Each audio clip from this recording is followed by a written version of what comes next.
This is the Chapter 6 pre-class lecture on ethanol. Ethanol, of course, is an alcohol. All alcohols have a hydroxide, which is also called an hydroxyl functional group.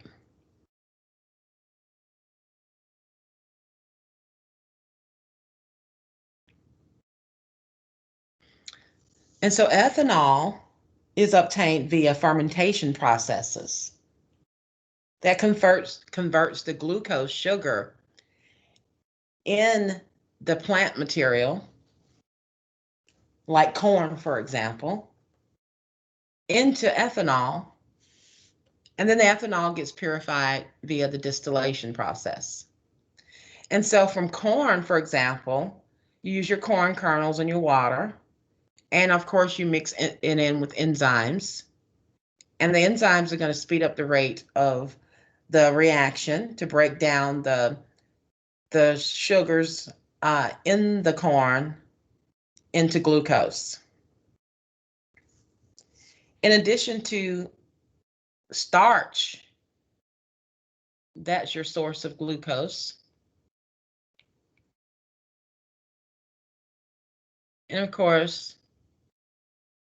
this is going to therefore be starch-based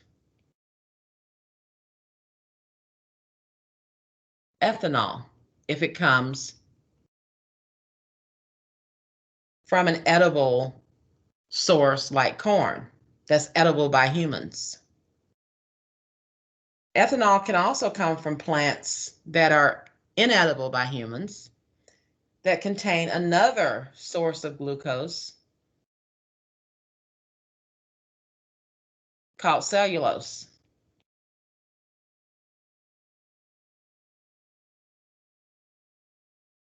Starch is digestible, as we all know, by humans.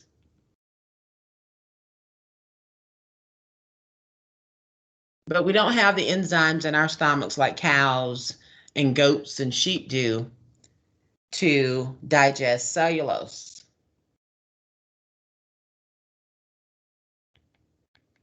So cellulose is inedible or non-digestible by humans. So cellulose can come from wood chips, switchgrass, corn stalks, so on and so forth. And you can take those cellulose containing sources and convert the glucose in those cellulose polymers into ethanol via fermentation as well. And so ethanol is an attractive biofuel. So if the ethanol comes from a source like trees or grasses or any other type of agricultural crop like corn, soybeans, so on and so forth, then that fuel is called a biofuel because it came from a plant-based source. And so ethanol has a delta H of combustion of only 1,240 kilojoules per mole, whereas octane has a delta H of combustion that's about 5 times greater. So therefore, a car engine can't run on ethanol alone. Therefore, gasoline is usually blended or mixed with ethanol, and it's usually about 10% ethanol. And what the ethanol does is increases the octane rating of the fuel, and therefore also reduces emissions that produce ground level ozone. So oxygenated gasoline is much better for your car engine, and it's much better for the atmosphere. So consider the alcohols: methane based alcohol is methanol. Ethanol, of course, based on the alkane ethane, and N-propanol based on the alkane propane. So these are 3 alcohols Methanol, similar to the structure of methane, only has one carbon.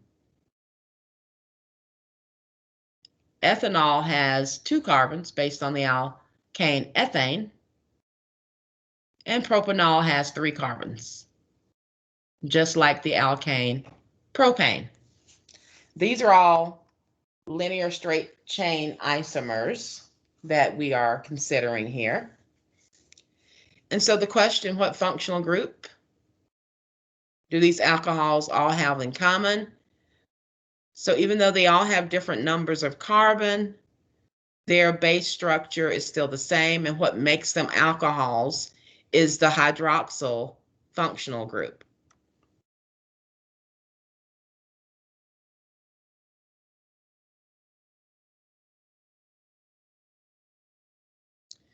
So methanol, based on methane, which is CH4, methanol is CH3OH. And so ethanol is CH3CH2OH.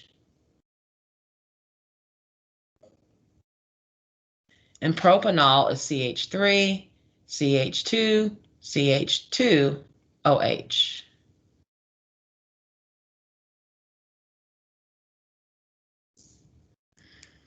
And notice that they all have the OH functional group. And notice their alkyl groups, which we learned about with our biodiesel lab this week, that the biodiesels based on the fatty acids structures, that the fatty acid has a carboxylic acid functional group, whereas alcohols have a hydroxyl functional group. But notice that biodiesel fatty acids also have an alkyl functional group. Alcohols also have alkyl groups. Methanol has the methyl group, which is a type of alkyl, which we call those R groups. Ethanol has an ethyl R group. And then propanol has a propyl R group.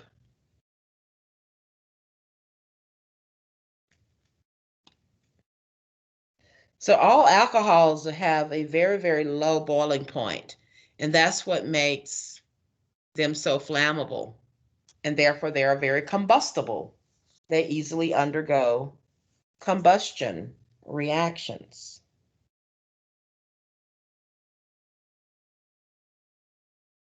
So write complete balanced chemical equations for these three alcohols. So methanol being CH3OH,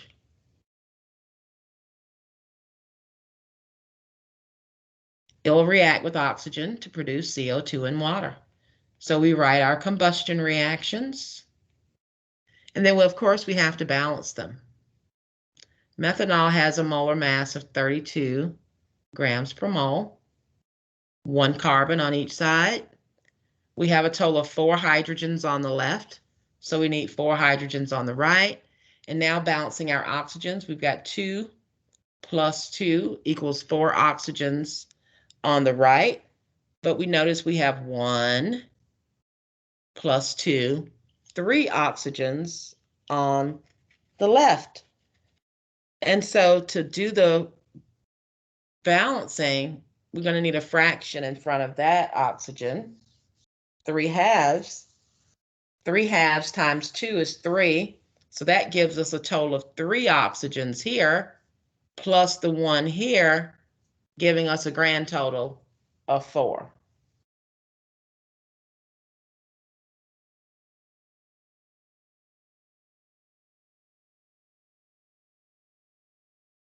So now we've got our balanced ethanol combustion reaction.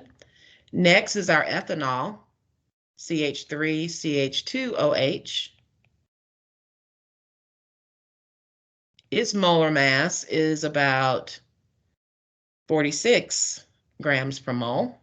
So you can see as the number of carbons in the ethanol, it's greater than the number of carbons in methanol. Methanol only having one carbon, ethanol having two carbons. You see that their molar masses increase as the number of carbons increase, of course. So we write our combustion reaction for the ethanol. Give myself a little space here. So we've got two carbons on the right. on the left. So we need two carbons on the right. We have a total of 3 plus 2, 5, plus 1, 6. A total of 6 hydrogens on the left. So we need 6 hydrogens on the right. Now counting up our oxygens on the right, we've got 4 times 2, which 4 here, 2 times 2 giving us 4. And then 3 plus 4 giving us a total of 7. So if we put a 3 here, that gives us 6 plus 1, 7. So now our oxygens are balanced on both the right side and the left. And then finally, our propanol.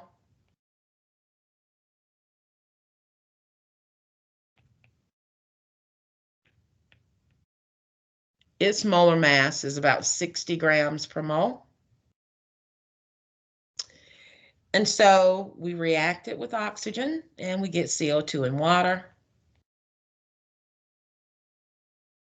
So we've got 3 carbons on the left, so we need 3 on the right. We have a total of 3 plus 2 is 5, plus 2 is 7, plus 1 is 8. So we've got 8 hydrogens on the left, so we need 8 hydrogens on the right. So now let's balance our oxygens. 3 times 2 is 6, plus 4 is 10. So we're going to need 10 on the left as well. And so with the 1 oxygen being here,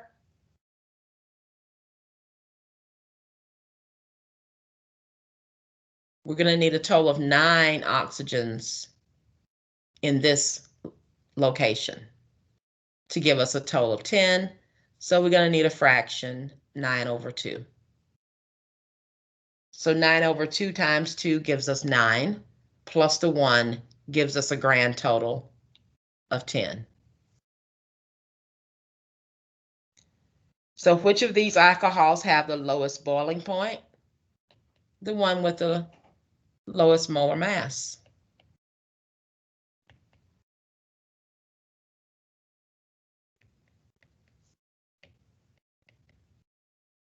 And that's going to be methanol. Because as the molar mass increases, the boiling point increases. So the one with the smallest molar mass is going to have the smallest boiling point. Question 2, cellulose and starch. They both have glucose, so they can both be fermented to produce ethanol. And so how are they similar? Starch and cellulose, they both contain glucose.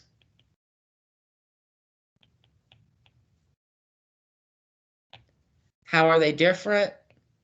Humans can only digest starch.